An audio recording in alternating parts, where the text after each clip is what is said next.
mostly just chilling. So, welcome, guys. It is time for another fantasy talk. I have with me the one, the only, the commissioner and 4-time league champion, James Helm. How are you, sir? What's happening? I'm good. Good to hear. And a last-minute guest, none other than Mr. Wallace himself. How are you, sir? Hooty hoo! We're doing good, man. What's up? Awesome. I'm doing fantastic. I'm ready for this damn football season to start, though. Heck yeah. This is the first, or the last week was the last week we have until February without football. It's I a Hall love of Fame game. Awesome. Yep. Also, that's when waivers are going to open up. So are we doing that at kickoff or after the game? When exactly is that opening? 8 o'clock Eastern time. Beautiful. So All right. When I see a free agent picked up, it better say 8, or it better say, if it's 7:59, someone's getting penalized. All It better right, say 8 so o'clock on the. We've post. got the fruity machine again here. We're going to be using this for waiver wire picks, same way we did with the actual draft picks. We're going to do this from a descending order. And part of Caleb's contingency towards playing this year, since he missed the draft, was taking the last waiver wire, so that's already in there for him. So we're going to remove him from the machine. Now, it's going to run, this is only a practice run, so this is not number 13. This is just for practice. Just to let you guys see how it works. You should already be familiar with it. If you aren't, you will be now. No. That's not practice. Let's keep that. That's good. Roll with that. I'm sure one person might not be so happy with that one. But we're going to get right into it. So we're going to make the next roll here, and continuing on will be 13 through number 1. Let's roll it. Number 13 on our waiver wire. We have James. Do it. Right. Remove fruit machine. Number 12. The Cois. Deshaunster, also known as the Clown, according to Christopher Nelson. All right, number 11. Joey. Move through the machine. Number 10. We have Chad. Cadillac.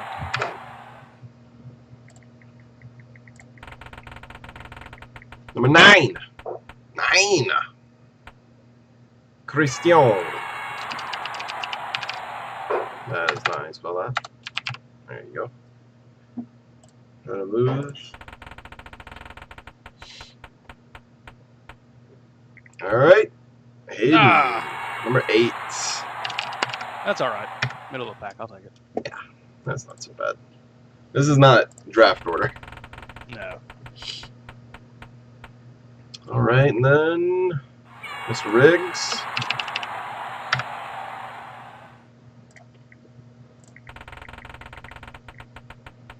At number 6, the Cream.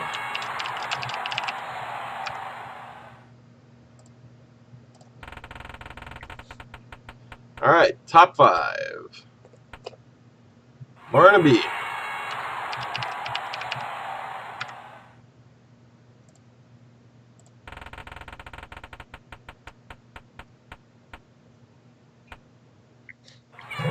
Will I am.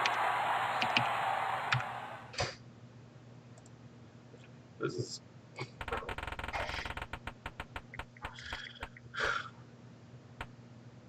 Dustin. Number 3. Number 2. Me. Number 1, Mr. Nelson. Fucking picked up the number 1 pick and the number 1 waiver order. Wow. Look at you. Rigged. Yeah, blank. You have been removed from the league, sir. All right, so there we have it. We have Caleb, James, Sean, Joey, Chad, Christian, Hayden, Matt, Creamer, Barnaby, Will, Dustin, Josh, and then Mr. Nelson. All right, so moving on, we have another little segment provided by our own Mr. James Helm. He went around and had a little poll done about some of the owners and their trading habits, namely who everybody thought was the worst to trade with and the best to trade with. So, you want to elaborate, sir? Yeah, so basically, there's like a conspiracy going on between a few people on who's the best at trades, who's the easiest to trade with, who's the hardest to trade with. So instead of just going off of guerrilla math or berry logic, which is what some of us do, I decided to actually just ask each person individually. I did not vote, and one person did not get back to me, and I also didn't ask Caleb, and also I don't believe I asked Nate, because Nate played once with Hayden like 8 years ago. They teamed up on for a team, and Caleb hasn't played in like 5 or 6 years himself. So I left those guys out, and like I said, one person didn't get back to me, and I'm going to basically, I'll read off the entire list, but I'll start with the top two, or I'll do the top three. We'll do it like the Olympics, and we'll start with what the consensus of our league is for, or who is considered to be the worst or hardest to deal with when it comes to trades. Coming in third place, the bronze medal, with 3 votes. You only got 3. Is Sir Hayden Wallace. I will take it. I'll take it. You only had 3 votes, so I mean it's not and you only edged out Joey, and actually I got 2 votes as well. Cream got 1 and Josh got 1. So Nice. the 2 guys above you. I had to pick somebody, so. Yeah, well, I mean, I will go ahead and read off. People gave me some comments, and they will remain anonymous. But obviously, the 2 guys said you have a tendency to agree with something and then back out. Oh God, which I guess who that is. Drama. Ironically, I will say this: the guy who you think that is didn't vote for you as the worst. That's all I'll say. It's other people. But yeah, you got 3 votes. I got 2, which ironically, one person who also said that I was the worst also admitted that he was the worst. And then another person voted for me as the easiest guy to deal with and also the hardest guy to deal with. So that's where my 2 votes came from. Joey came in with 2 as well, which was a little surprising. And Josh and you got 1 vote, and Cream got 1 vote. So second and first place is actually a tie between. I'll just let you guys guess. Hayden, just guess. You said first and second was a tie? Yeah. Sean. Okay. And Josh, who would you guess would be tied with Sean as the worst when it comes to trade, or the hardest to get a deal done with? Mr. Riggs. Ding, Asian ding. persuading. Riggs both got 6 votes each. Riggs, essentially, I won't read everyone's comments, but it was essentially the same thing. He, and I'm not even going to read the exact quote. I'll just put it into like an analogy. Essentially, Riggs is the guy that hits you up and wants your best player, and he offers you a kicker and a bench player. And if you don't take it, and you should take it because he's doing you a favor. And I will. Okay, one guy also said when I asked him this, he's like, "I'll bet you $10 everybody says Riggs." So that's the 2 comments, random comments. I think Riggs knows that. I mean, he's one of the few guys that. I mean, I don't even think he got a deal done last year, or maybe he did because NAFTA was lifted. But the past 2 years before that, he didn't get a deal done. And Hayden, you're not on Facebook, but NAFTA was actually redrafted by Nate Dogg a couple weeks ago. So Nate, my boy. It's back in place. And then Sean, I got a couple different comments with Sean.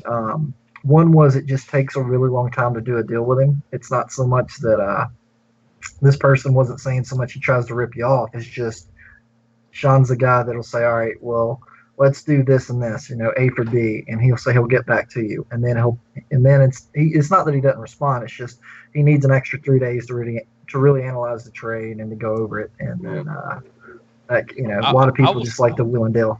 I will say this about Sean though, man, he has come out strong. I mean, he has hit me up twice in a week about a certain player, and he is, So I might be, I might even start out the season before the season even actually gets kicked off with a trade with Sean. We'll have to see how that works out. Crazy about Sean is me and him never really. I've never had an issue trading with Sean. Either I'm pretty honest with what I want up front. I don't beat around the bush. I'm like, hey, is this guy movable? Okay, cool.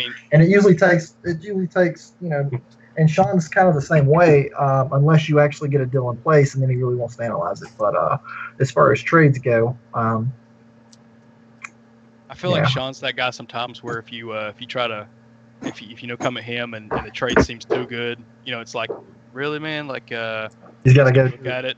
He's got to go look. He's got to be like, what does he know that I don't? Like, what's going on? Like, why does he agree to it so fast? One guy also said Sean because he goes into every trade, whether it's with you or Josh or whoever, with Jamie being myself on his mind. That's what one guy said. Say that again. So basically, whenever he trades with somebody, he's always got me on his mind, like somehow I'm involved or I'm pulling the strings. So that's what one guy said. And one guy said he's also he could just tell, like he's always thinking that I'm somehow like pulling a 4-way trade off and the dominoes starting with Sean. So, but mostly it's from where he told me, no one even mentioned the curse. It was just he's hard to deal with as far as like Hayden said, even if you agree to a deal, he's going to want to really like dot those I's and cross those T's. Yeah. Searching every. Which I mean, to his defense, you can't really blame him for it because we're all pretty. You don't have to go to every trade calculator. You don't have to go to every Reddit post. You don't have to go to every team website. I mean, But quick Google search gets it done. Pretty much everybody in the league is, for the most part, they are pretty well informed on stuff. So I mean, I won't agree with Riggs. I won't agree with Sean. Me and Sean are pretty. It's just cut and dry. It takes us 5 or 10 minutes to see if we're, in the same neighborhood as far as getting a deal done. If we're not, we just go our separate ways. Riggs, on the other hand, I highly doubt me and him will ever be able to work out a trade. Like I said, he's the guy that wants a $10,000 or he wants a $20,000 card for $10K out the door. and he won't. And he still wants. And he wants all weather mats as well too. Yeah, he wants. Yeah, exactly. So, and he knows that. I think he knows that. Moving on to what people say or what everybody says is the best person to do trades with.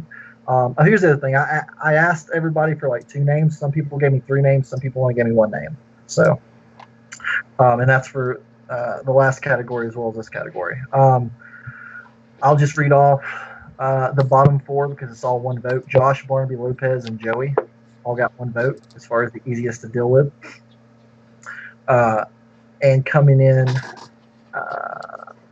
at 3rd place, if there's a tie between Hayden, who ironically got 3 votes, who was considered, the 3rd hardest to deal with. You got 2 votes, and Nelson also got 2 votes.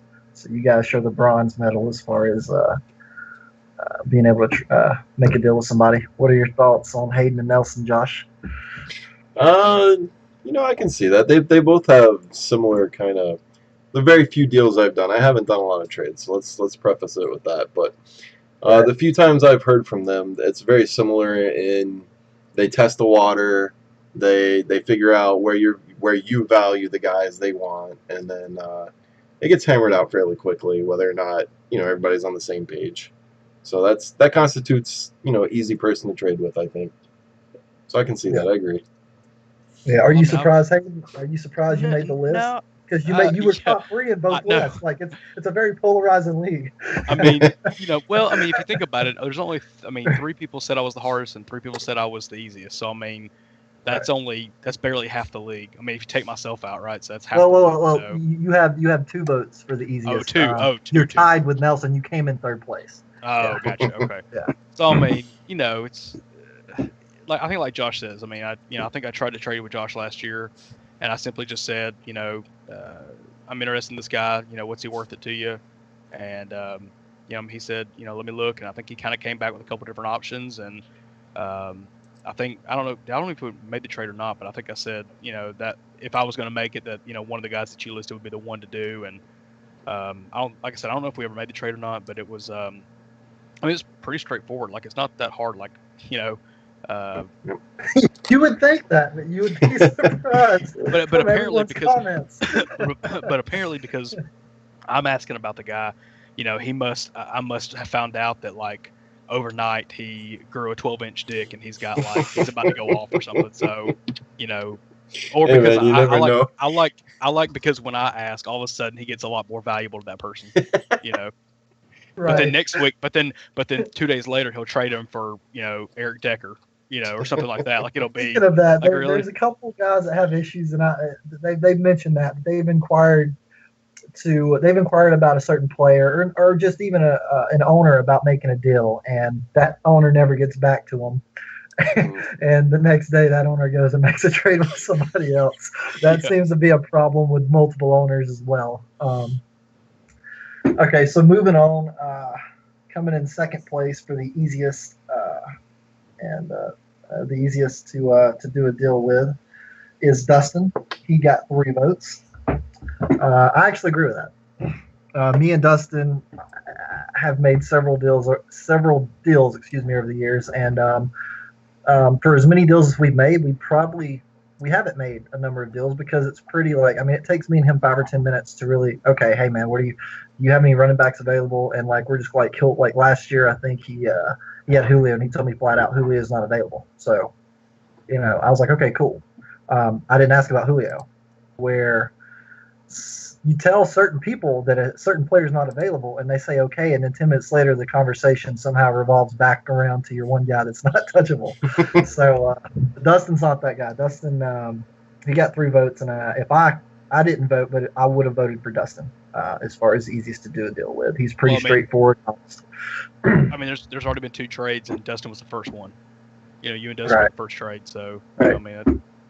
And one guy voted for him and said a lot of people just said he's nice and he's honest, and he just there's no like sales pitch to him. It's he tells you what he wants, what he needs, and if you got anything that he likes, or if you got anything he has anything you like, then usually you can pan out a deal with him. There's no there's no conspiracy going on with other people thinking, I don't even think he's ever been a part of like a multi-team trade, which I don't even know if we had one last year, but I know in years past there's before last year, there's always like one big 4 or 5 team man trade. But Dustin, like I said, if I had a vote, I would agree that he's one of the easiest guys to deal with because he just lets you know up front.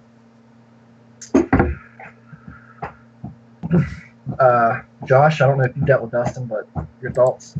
Yeah, no, I don't think I've ever actually. We've never got a trade. I don't think we've even talked about trades before between the 2 of us. Okay, wow. Yeah, again, I'm pretty quiet on the trade fronts, especially in years past. Ironic that the trade commissioner is the one that does the least amount of trades. That's the truth. As far as the best goes, I'll let you guys each get one guess. Who was left? Person got 6 votes, which is equivalent to as many votes as the 2 that got the worst, which was also 6. Sean got 6, was voted 6 for the worst, and Riggs was also voted 6. Wow. Yeah, with Dustin being second, most people would think Dustin. Yeah, because that was my like if I had to pick a horse in a race, Dustin was my one to go as the easiest. So that's interesting. Looking at the list, I'm gonna have to go. I'm gonna take a random guess and say Chad. Okay. I mean, I'm really in the same boat. I have no idea. I'm gonna have to take a guess too and just say I don't know, Christian. Christian he got 1 vote. Oh, you said that earlier. Yeah, he got one vote. It's actually myself, and I was actually surprised too. One guy voted for me twice, which you know, and then everybody else was. I don't know. I'll let you guys. You guys dealt with me in trades. Everybody else is what everybody can. I even have one guy you would never guess would vote for me. Even said that I was the easiest to deal with, just because I'm pretty much cut and dry. It's I want this. Can we get a deal? No. You know, that's how people perceive me out of the six that voted for me. That's how I perceive myself. But you guys have dealt with me. I mean, Josh, me and you were talking about a trade yesterday. Yeah, So yeah, I'll no, let you give your thoughts. It's the same. It's Well, exactly actually, what you're saying. You know, it's cut and dry. You know, I got this. This is how I value them. I'm looking at this, or you know, any equal kind of guy that might work for both of us. And it's, you know, you try and fit a couple pieces in, and if it works, it works. If it doesn't, it doesn't. There's no, well, fuck you. You did this for this guy and all this shit.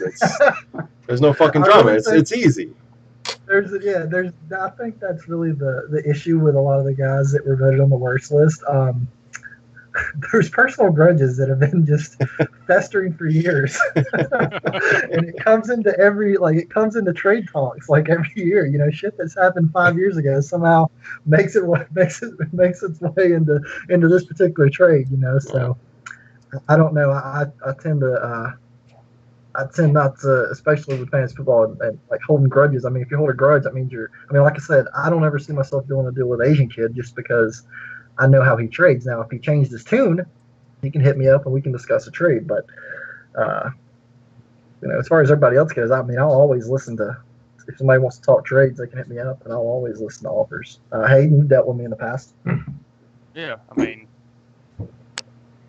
I've never had like an issue. A lot of people have said I've won the championship a couple of years because of trades, and I won't deny that. I mean, the 2 championships that I've won recently was I started 2-4 and 1-3. So yeah, you'd be crazy not to get in there and mix it up and see what you can. Yeah. Oh yeah, no. I mean, that's it's like I said, I've never had an issue where I felt like you took too long or you did. I mean, it was just right. I mean, you're right. I mean, it was pretty much straightforward. It was like, hey, this is what I want, and this is this is who's available. This is where I value this person. What do you feel like? And I guess it just happens to work out most of the time. And that's probably just what it is. It's probably just being straightforward about it. And I guess. Yep. Any surprise? Like, I was actually surprised that Joey got 2 votes for the worst, and I was surprised that Josh actually got 1 vote because you hardly ever make trades. As far as the best, I pretty much agree with everything. I'm surprised Christian didn't get more votes. Barnaby seems pretty easy to deal with. I don't know. Yeah, no, I mean, I can see pretty much where it all came from. I think everybody that was in the list, in those top 3 spots, best and worst, are just mainly the guys that do most of the moves. Yeah. So it makes sense. It's going to be the people that show up the most. Obviously, are going to be the ones that talk to the most people. Right. So they're either gonna come away. I mean, you can only come away good or bad on those. So. That makes sense because Josh got 1 vote for each, and he hardly ever. Right. He's not really active when it comes to trades over the years. And I trade. I talk to everybody about stuff, good and bad. So, and I end up on both lists. So. Yeah. Well, Well, that's the thing is Josh ended up on both lists too, which is weird. But I mean, it was one. But I mean, in terms of top 3 though. Yeah, you were top 3, and I was just edged out by you. I had 2 votes on the worst list, so I came in 4th. Me and Joey came in 4th. We tied for 4th, and you had 3 votes. Just it is what it is, guys.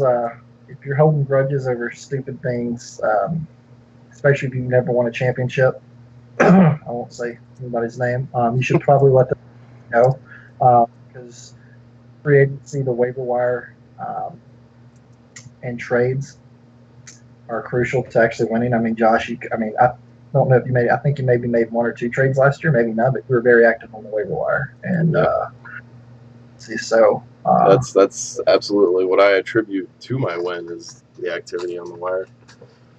Yeah. There's always that.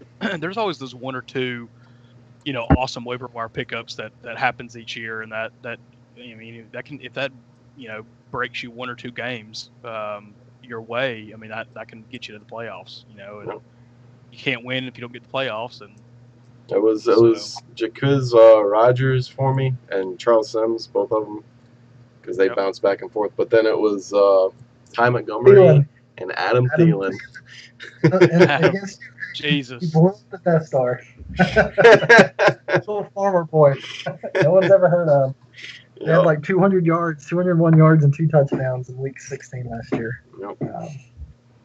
So that's my advice. I know there's a lot of people that won't do deals with certain people. A lot of those guys have never won, so I would suggest you get over your bias and Well, it's like they're afraid that their trade is going to help that person. So it's like that. I don't want to make a trade with them because what if it comes to backfire? Then not only did I trade away a good player, but I also helped this person that I hate for whatever reason, or that I really don't want to see win. Right. Was it last year or 2 years ago where we didn't have a trade till Week 6? Yeah. Was it last year? I think that was last year. We went the entire month of September, and we did not have a single trade, and we've already got 2 or 3 already, and preseason's not even started. So just tells you how crazy or unpredictable our league is. Well, I love it either way. Yep. Well, I guess that's enough of that. That's the results from the poll I did, and like I said, I didn't vote. One guy didn't get back to me, and I didn't ask Caleb or Nate because they've been out of the league for years, so they really wouldn't know the trade dynamics. So it is what it is. All right, so you guys don't take that too harsh. You guys in that shit column, but maybe loosen your butthole a little bit, and everything will be good. No, but so we're gonna move on now. We have one final thing for everybody. A minor tweak to one of the rules, specifically involving kicking, and I believe Hayden is going to take it away. Yep. So there's been a lot of talk about kicking being kind of obviously in the grand scheme of things, we kind of talked about before we went live on this that, kickers overall pretty much are in that 150 range, pretty flat. You might have a guy break 200, but for the most part, they're in that. Most kickers are by the end of the season, they're in that 140, 150, 160 kind of range. And so they, it ultimately comes down to, does it ultimately really matter what kicker you pick? In some aspects, yeah, I mean, it can, but they are by far the biggest crapshoot when it comes to position pick. So all you can do is just, pick the best one that you like, or the one that you feel like, gives you the warm and fuzzies, and just kind of roll with it. But that being said, there was some questions brought up in regards to the scoring of the kicking, about how there wasn't quite enough benefit to different length of kicks, or there was too much loss when it came to certain ones, or there wasn't enough loss when it came to something. So it was kind of brought to the attention to try to look at and try to redo the scoring on that to make it more simple, but at the same time make it more beneficial to you if those guys hit those harder kicks, or and not to be a bigger detriment to the kickers or to you in general if they were to miss a longer kick or something. So going into this season, we're going to look at those kicks, and we're going to say that what's going to change essentially is that from this point forward, and this is kind of something we did in the previous years that got kind of changed a little bit, but I think we're going to go back to it because it just makes more sense across the board. But what's going to happen is that any kick up to 39 yards is going to get you 3 points. So whether the field goal is, and this field goal is not extra points, but field goals, whether it's from the 1 yard line or up to the 39 yard line, you're going to get 3 points for that kick. And that's just pretty much saying, that's how many points that the kicker is going to get for their team in the real game itself. And so that's pretty much the median range for where most of those kicks are going to fall. So beyond that, anything from 40 to 49 is going to be 4 points. So you're going to get a little bit of bonus there for a little bit longer kick. And then 50 plus is going to be 5 points. So the most that you can get point-wise from a made kick is 5 points. Now, to balance that out, on the flip side, we're going to do a reverse. So that way, if they try a 50-plus kick and they miss it, you're only going to lose 1 point. And that way, and again, the balance is that, a lot of teams you'll see 3 seconds left on the clock going into the half. They're at, it's a 60-yard kick. They're going to be like, screw it, just go out there and kick it and see what happens, And so, if they kind of put in situations where the making that kick is more beneficial to a team than it is a fantasy team. And so, it's just the way we look at it is that you shouldn't be penalized a lot more for a longer kick miss like that, because the obvious, it's obviously that by missing it is usually the greater margin is that you're going to miss it, or they're going to miss it. And so you're going to get -1 for 50 plus. You're going to get -2 for 40 to 49. You're going to get -3 for 30 to 39. So again, if for the median range kick, which is that 30 to 39 range, you're going to lose 3 points. You're going to gain 3 points or lose 3 points based on when you make it or miss it. And then for anything 29 and below, you're going to lose 2 points if you miss it. You're going to lose 4 points. Or is that what we said? We're going to lose 4 points, right? 29 all the way down to like 10. But from 1 to 9, you're going to lose 5. Yeah. Or lose 5. All right. Yeah. So that way, it's a pretty much reverse scale. So you're going to go the most you can gain is 5, and the most you can lose is 5.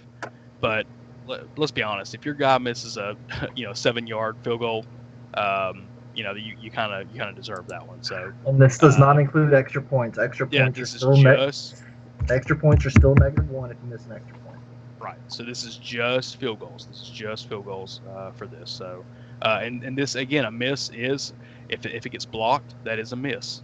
So just because it gets blocked by some guy jumping over the middle or whatever, that's still considered a miss. Blocks are no different. We essentially had it this way for years, and then 2 or 3 years ago we switched it. And I know Sean and a couple other guys really missed the.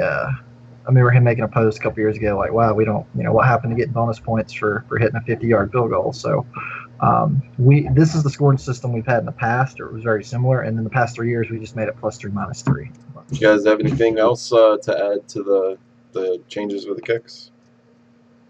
I think that's it. I think, we can make a post too, or you can, Josh, and kind of explain it, and I'll go in and do it. But it can be tonight or tomorrow. But that way, everybody who doesn't watch Fantasy Talk, apparently a couple guys say it's they're not able to watch the entire episodes at times. So that way, everybody's aware. Okay. All right. Anything else to add outside of that? Yeah, I want to. The draft was it's always fun to get together for draft. I enjoyed Skyping in, but as far as Caleb goes, he can't trade with me. He was penalized with the last waiver wire, and I think everybody understands he had some real, he no longer has a fiance because of what happened that weekend. So I think everybody's pretty understanding of that. But having to help Adam on Skype and him calling me was a burden to me. It definitely was not an advantage. And I can't really, and then some people were trying to blame Adam. Adam never comes to the draft with the intention of drafting. He comes to hang out and see everybody, and that's what the draft is. The draft is one day a year we all get together, whether it's me and Sean, and years past Josh Skyping in, and everybody else attends the draft. It's one day a year we can all kind of get together, because we all, some of us are married, some of us got kids, some of us live in other parts of the country now. So it's the one day of the year we can all kind of get together and hang out. It's really the only time where everyone actually gets to see each other.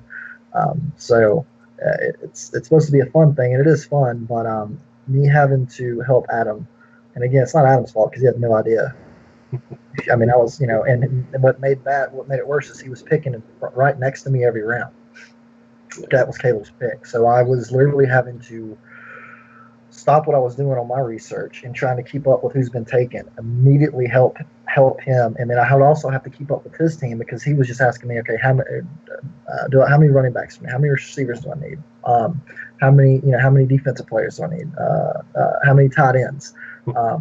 And I was just dealing with that on one person. I kind of helped Nate a little bit, but Nate also had Chad there, and they were swapping picks, and I was just, because Nate was more asking about how the scoring works, because he hasn't played in a number of years. But most of it was Adam. So I couldn't even imagine what Hayden went through, because apparently it's been an issue to get people to sign up through Clicky Draft. I don't know what the issue is. I know some people forgot their password. I mean, it's like anything else these days. You type in your email and click forgot password. It sends you an email with a link to reset your password. Or, I don't know. Create a new account. So either one. Like, I don't understand, and talking to Hayden, people, there was one or two guys that originally were just, they had brought stuff, or they had a phone, but they were like, man, let me just tell you my picks. And at first it was just one or two guys. And from what Hayden told me, he was like, yeah, that was kind of, he's like, that was fine. But by the midpoint of the draft, it was like 6 or 7 guys. And it wasn't just, hey, I want this person. It was, hey, man, who's left? Or, hey, man, how many running backs do I have? Or how many receivers do I have? Or, hey, man, give me the highest rated defensive back on the board.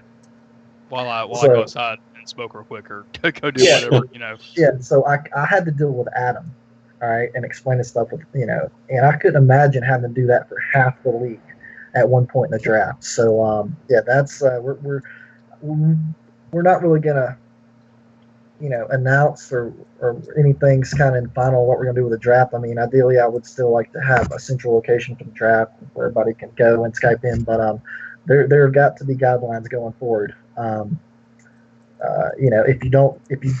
example, if you don't show up, and this isn't directed towards Caleb, because, I mean, people have emergencies, but if you don't show up, you will be on auto draft. Period. That is definitely something that needs to be looked at. And then, if you have to leave midway through the draft, like one person did. And again, this isn't directed at just one person. This is just a combination of things that snowballed. One person didn't show up. One person left in the middle of the draft.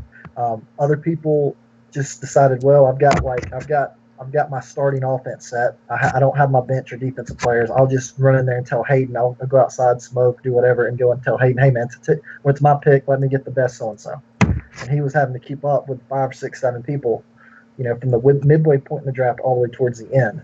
I would have lost my mind. I mean, I couldn't have. I was enough for me to deal with Adam, and trying to help him, let alone 6 or 7 people who, I mean, everyone's got a phone. Everybody didn't have a laptop or tablet. I get it, but you can literally draft on your phone. Someone made the comment, well, next year I'll just stay home. If that's going to be easier for everybody, then we won't do Clicky Draft. That's an extra $10 in the pot, and we'll just throw that, and we'll do an online draft. I mean, it shouldn't be a burden. I mean, Hayden lets us go to his house. He provides, power, internet. He usually, I mean, everyone brings food or whatever, but I mean, he also spent some money on some food himself. He basically takes his time, an entire day out of the year, to let everybody come over, hang out, and it's not just one person. It was just the combination of everything that happened. It was a burdensome. I mean, I think it's not that hard for someone to sign in, create an account, sign in with their email, and then it's not even an app. You bring up your web browser on your phone and you type in clickydraft.com and you sign in. The draft board's there. I don't understand what the issue is. So I'll defer to you, Hayden. I mean, it's you were the one that had to deal with all that. So that's just my thoughts on it. I think you said everything. And one more disclaimer. This, again, I don't want anyone to take what we said personally. It wasn't just one person that caused kind of the chaos. It was the combination of everything happening to where, that's so we would just want to next year have guidelines in place to where if something does happen, we can deal with 1 or 2 things, but we can't deal with 8 people, over half the league, not logged in, not drafting, leaving before the drafts, that's because it was a burden on me, and I couldn't even imagine what Hayden was having to go through having the draft. and we just want it to be fun and fair for everybody. Yeah. So I mean, you know, everybody's adults. You pay for the privilege to do it. So sit down and do it. You know. All right, fellas. Anything else before we get out of here? No, that's it. Football's here. Football's back. I like it. Football. Has a good season, and the Patriots will be hoisting their 6th Lombardi Trophy, and I'll be hoisting my 5th. All right, fellas. It's always fun. Thank you for coming on. And ladies and gentlemen, that is your waiver wire order. So I'm going to leave that up for the outro. And I will catch you guys on the flippity flip.